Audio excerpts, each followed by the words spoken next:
আমরা যদি প্যারালাল ক্যাপাসিটরের এই ম্যাথটা যদি আমি এখন দেখি, তো এখানে কি বলছে, ফাইন্ড দ্য টোটাল ক্যাপাসিট্যান্স।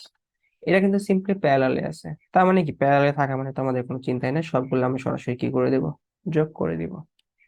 তাহলে যোগ করে দেই, টোটাল সিটি ইকাল টু কি হবে, C1 plus C2 plus C3। তাহলে আর 800 প্লাস 60 প্লাস 1200, তাই না? তাহলে এটা যোগ করলে আমাদের কত হবে,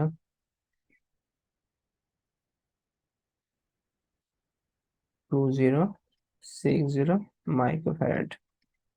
তাহলে আমরা এখানে কি পেলাম, টোটাল ক্যাপাসিট্যান্সের ভ্যালুটা পেয়ে গেলাম। এরপর হচ্ছে total determine the charge on each plate, প্রত্যেক প্লেটের আমাদের চার্জ বের করতে হবে।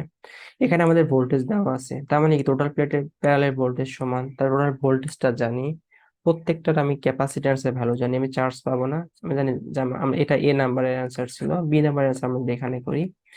সি ইকাল টু আমরা কি জানি, কিউ বাই ভি। তাহলে আমাদের কিউ ইকাল টু কি হবে, সিভি।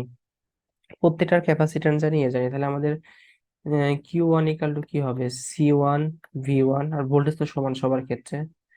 Q2 এর ক্ষেত্রে কি হবে, তাহলে এখানে C1 এর ভ্যালু কত, 800, ইন্টু ভি এর ভ্যালু কত, 48 না ভোল্টেজ।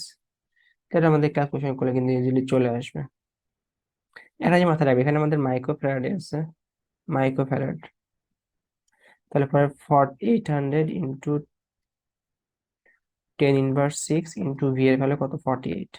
এটা আমি ক্যালকুলেশন করলে আমাদের আসে হচ্ছে 38.4 মিলি কুলম। এবার যদি আমি Q2 এরটা ক্যালকুলেশন করি, তাহলে Q2 এর ক্ষেত্রে কি হবে, এখানে আমাদের কি ভোল্টেজ, ক্যাপাসিট্যান্স কি C2, আর ভোল্টেজটা কি প্যারালাল ভোল্টেজ সমান, এখানে 48 ভোল্ট। তাহলে ভি টু এর ভ্যালু, C2 এর ভ্যালু কত আছে আমাদের এখানে 60, আর আমাদের 60 ইন্টু 10⁻⁶, আর আমাদের ভোল্টেজ যেহেতু সমান, তার মানে এখানে 48 ভোল্ট। এটা আমরা এখন সমাধান করি, আমাদের আসবে হচ্ছে 2.88 মিলি কুলম্ব। তবে Q3 তে যেতে চাই, Q3 তে আমাদের কি আছে, Q3 তে আমাদের আছে হচ্ছে এফ এর সি এর ভ্যালু কত, 1200 মাইক্রোফ্যারাড। তাহলে পাবেন কি C3V3 হবে। তো C3 এর ভ্যালু কত আমাদের, 1200 মাইক্রোফ্যারাড, 1200। আর আমাদের যে ভোল্টেজটা আসলে সাপ্লাই ভোল্টেজের সমানই হবে, কারণ প্যারালালে আছে, তার মানে কি 48 ইন্টু 48। আর এটার জন্য কি হবে, মাইক্রোফ্যারাডের জন্য 10⁻⁶। তাহলে আসলে আমাদের কত আসে, সমাধান যদি করি এটা 57.6 মিলি কুলম। এরপর বলছে find the total charge. Total charge কি হবে, এখানে প্যারালালে আছে, তার মানে কি প্যারালালে টোটাল চার্জ যোগ হয়, তাহলে সি নাম্বারটা হবে কি, কিউটি ইকাল টু কি হবে, Q1 plus Q2 plus Q3। তার মানে এখানে চার্জ গুলো বের করছি না, এই যে Q1 Q2 Q3 এগুলো যোগ করে দিব জাস্ট। তাহলে 38.4 মিলি কুলম, 38.4 প্লাস 2.88 প্লাস 57.6, যেগুলো যোগ করলে হবে 98.88 মিলি কুলম।